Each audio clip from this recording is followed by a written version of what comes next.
So I'm going to be flying here in a couple days, actually tomorrow, and I was thinking about this. Why don't airplanes or airlines have parachutes?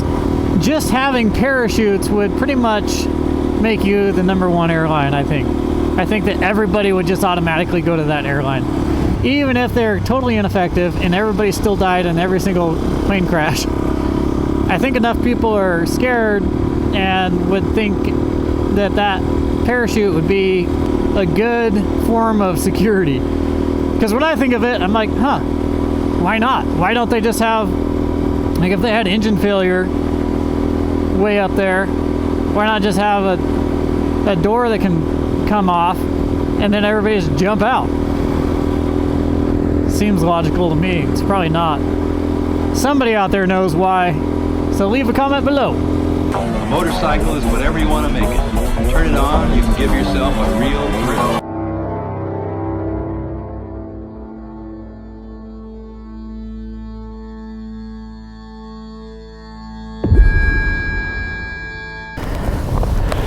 What's going on, guys? This is Carl with the RacerRed channel, out here riding the DRZ400S, the tank. I was actually a little bit disappointed in it not too long ago. It wouldn't start for me, and it ended up being my fault.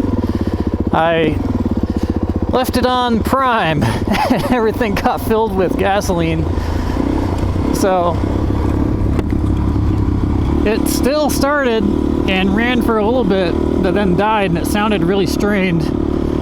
So I realized I set it to prime, and so I just changed the oil and fired it back up, and it ran just like new. So this thing really is a tank. As far as reliability goes, you almost can't beat a DRZ400, but it is heavy.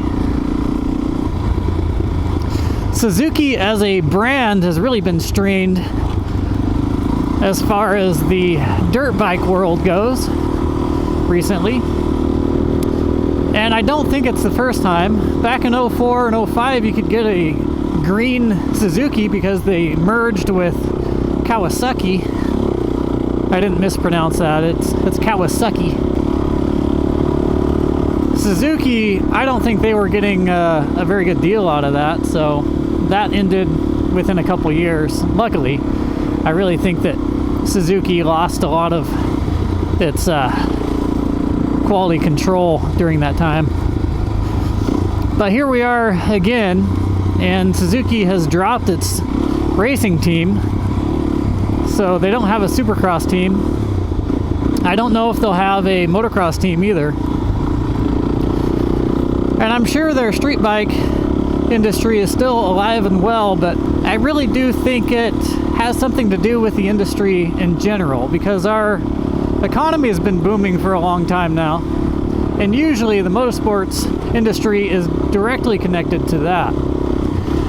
But the other factor is when you look at the CARB standards, which is California's emissions standards, they are really stringent. And I've read through a lot of their documents, and the EPA documents as well. The CARB regulations are pretty idiotic when you look at them. They have nothing to do with environmental factors a lot of times. Looking through there, it appears that they're just trying to make it harder to create anything. As weird as that sounds, that's what it seems like to me. So I'm not saying that that's the entire issue with the dirt bike community, or the dirt bike industry, but it's certainly, without a shadow of a doubt, a contributing factor to a industry that is really struggling. Manufacturers have done a really good job of adapting as well. I mean, you look at the new dual sports, you look at the emission standards that they have to abide by, and it would seem impossible to comply with that stuff, but they've done it, and they've done it well. But yeah, Suzuki is really having trouble, and it's really pretty sad to see. I mean, I will honestly be surprised if Suzuki is still making dirt bikes within the next 10 years. Their dirt bikes have been way behind standards for a long time now. I mean, you get a Suzuki dirt bike and you're getting a bike that's probably about 10 years old as far as technology goes. They keep updating their plastics and that's about it. Look at all those deer.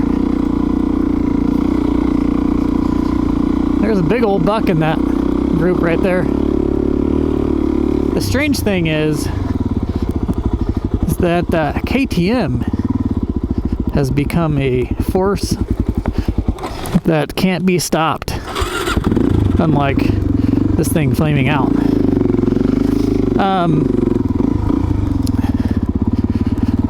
KTM, when I was racing when I was a kid, was kind of the outcast brand. Everybody kind of made fun of the KTM because it was just subpar as far as performance. Suspension wise, it wasn't very good. They just didn't have things figured out very well. But they had premium parts. Their parts were top shelf, but they just didn't know how to put them together right. And the Japanese brands used pretty subpar materials, but they put everything together so well that everything just lasted forever. So they got a lot of it right, and they still do, but not compared to KTM and a lot of these smaller brands, honestly, like Sherco and Beta are coming up, and they are starting to really show promise. Gotta get away from the sun. I'm blinded. Those are my thoughts on the motorcycling industry right now. It's going okay. It's kind of just chugging along right now. And we've made leaps and bounds as far as technology. And that's the only reason the motorcycle industry is still with us, alive and well. Definitely don't want to get shot. This is called Big Willow Recreational Area, and it is now very, very small. It's only that one trail I just hit, which is probably around 1 square mile. It used to be all of these foothills, and now these foothills receive no human interaction. Everything was banned from here as far as motorized vehicles. That's what the desired outcome is. You did good, you know? Nobody is allowed out here anymore.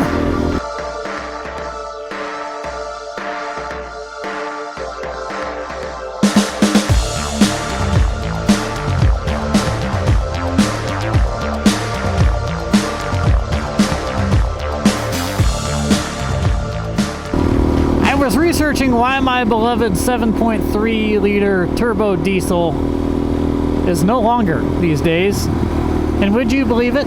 It's because of CARB emissions standards in California that changed an entire industry and made the industry put out some crap engines